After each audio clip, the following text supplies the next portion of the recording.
श्री स्वामी समर्थ। स्वागत आहे तुम्हा सगळ्यांचं माझ्या यूट्यूब चॅनलवरती। आजचा दिवस तुम्हा सर्वांना खूप छान सुखाचा आणि आनंदाचा जाऊ देत हीच मी स्वामींच्या चरणी प्रार्थना करते आणि आजच्या व्हिडिओला सुरुवात करते। पण त्या अगोदर तुम्ही माझ्या चॅनलवरती जर नवीन असाल तर चॅनलला सबस्क्राइब नक्की करा। त्याचबरोबर कमेंटमध्ये श्री स्वामी समर्थ लिहायला अजिबात विसरू नका। तर उद्या वार आहे शुक्रवार आणि उद्या आहे दिवाळीचा दुसरा दिवस म्हणजे धनत्रयोदशी।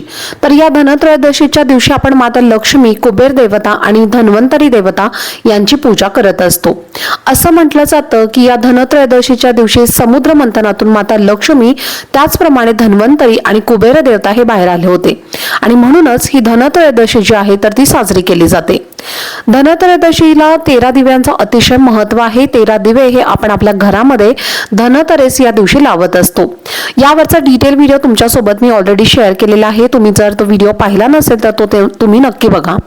त्याचप्रमाणे बघा, या दिवशी आपण आपल्या घरामध्ये काही उपाय आणि सेवा सुद्धा करत असतो। त्यामुळे या उपायांचा आणि या सेवांचा आपल्याला जास्तीत जास्त फळ हे प्राप्त होत असतं। जेव्हा पण आपण विशिष्ट तिथीला काही उपाय करत असतो तर त्या उपायांचं आपल्याला 100% फळ हे प्राप्त होत असतं। आजच्या व्हिडिओमध्ये मी तुम्हाला एक अतिशय प्रभावशाली उपाय सांगणार आहे। उद्या सकाळी तुम्हाला तुमच्या अंघोळीच्या पाण्यामध्ये एक अशी वस्तू टाकायची आहे। ही वस्तू टाकल्यामुळे सर्व नकारात्मक शक्ती, पितृदोष, शत्रुपीडा, करणीबाधा, नकारात्मकता सर्व काही दूर होईल आणि एका दिवसात तुमचं सर्व दारिद्र्य संपून भाग्योदय होईल। असा हा एक अत्यंत प्रभावशाली उपाय तुम्हाला मी आजच्या व्हिडिओमध्ये सांगणार आहे। त्यामुळे व्हिडिओ हा स्किप न करता शेवटपर्यंत नक्की पहा, जेणेकरून तुमच्यापर्यंत योग्य ती माहिती पोहोचेल। अंघोळ ही आपल्या आयुष्यातील खूप महत्त्वाची गोष्ट आहे, कारण आपल्या दिवसाची सुरुवात ही अंघोळीपासूनच होत असते। म्हणूनच बघा, उद्या धनतेरस आहे आणि सकाळी उठल्यानंतरच आपल्याला अंघोळीच्या पाण्यामध्ये ही वस्तू टाकायची आहे। त्यामुळे दिवसभरामध्ये आपण जेवढे पण काम करणार आहोत तसेच आपल्या घरामध्ये जी काही नकारात्मकता असेल, काही पितृदोष असतील तर शत्रुबाधा असतील, कोणी करणीबाधा केलेली असेल, काही दोष लागलेले असतील तर ते सर्व दूर करण्यासाठी हा दिवस अतिशय महत्त्वाचा मानला जातो। ही एक वस्तू अंघोळीच्या पाण्यामध्ये टाकली की सर्व दोष दूर होतात। तर आपल्यामध्ये जे काही दोष आहेत तर ते सर्व दोष दूर होतीलच।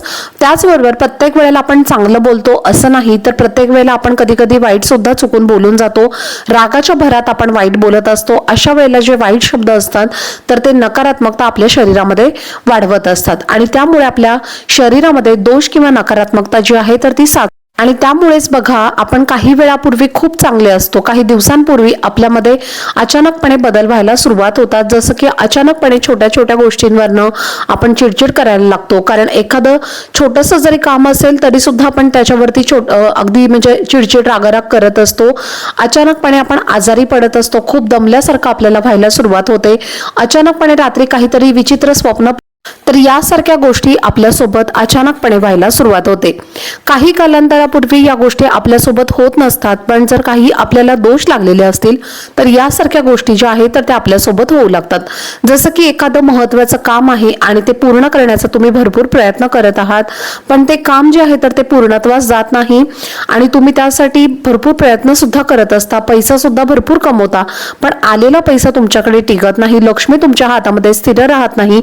यासारख्या ज्या गोष्टी आहेत तर त्या आपल्यासोबत होत असतात आणि म्हणूनच अशा वेळेला आपल्याला देवाची साथ हवी असते आणि देवाची साथ हवी असेल तर आपल्याला हे उपाय करावे लागतात, कारण देवी देवतांना प्रसन्न करून घेण्यासाठी काही विशेष उपाय आणि सेवा या केल्या जातात।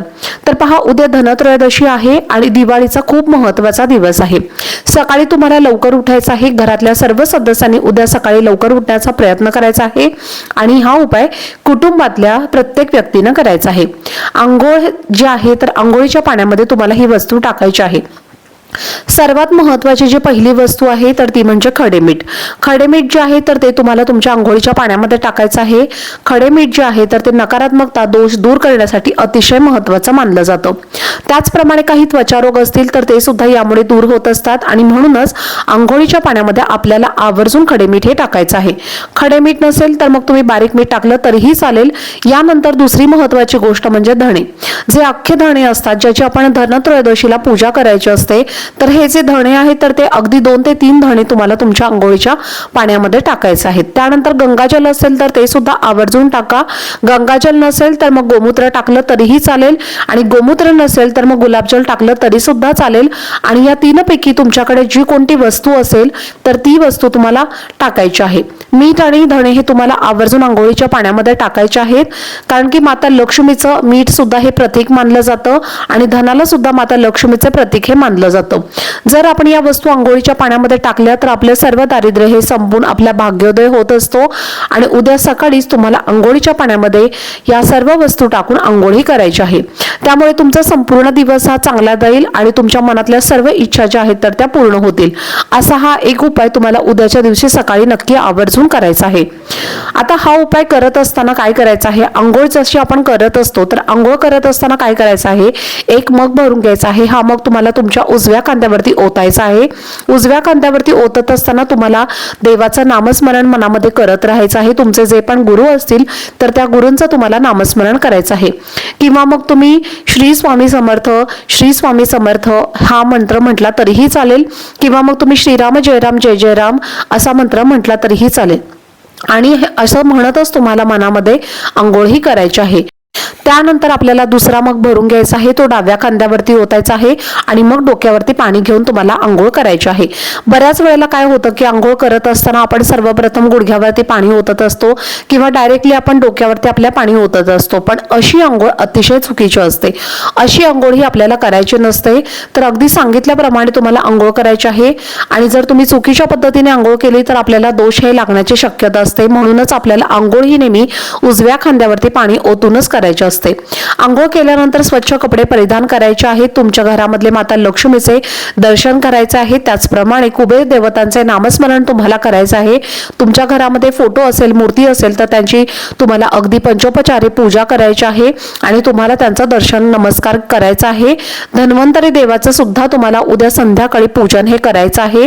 त्यानंतर आपल्याला आपल्या कुटुंबातल्या सर्व सदस्यांना चांगलं आरोग्य लाभावं यासाठी आपल्याला देवाकडे प्रार्थना करायची आहे आणि पूजा करायची आहे. हात जोडून प्रत्येकाने आपल्या देवांसमोर नमस्कार करायचा आहे आणि आपल्या चांगल्या आरोग्यासाठी आपल्याला प्रार्थना सुद्धा करायची आहे. उद्याचा जो दिवस आहे तर तो अतिशय महत्त्वाचा आहे आणि म्हणूनच आपल्याला हा उपाय करायचा आहे. तर चला, झालेली सेवा ही मी स्वामी महाराजांच्या चरणी अर्पण करते. आजचा व्हिडिओ जर तुम्हाला आवडला असेल तर व्हिडिओला जास्तीत जास्त लाईक, शेअर आणि चॅनलला सबस्क्राईब नक्की करा. भेटूयात पुढच्या व्हिडिओमध्ये. तोपर्यंत सर्वांना श्री स्वामी समर्थ.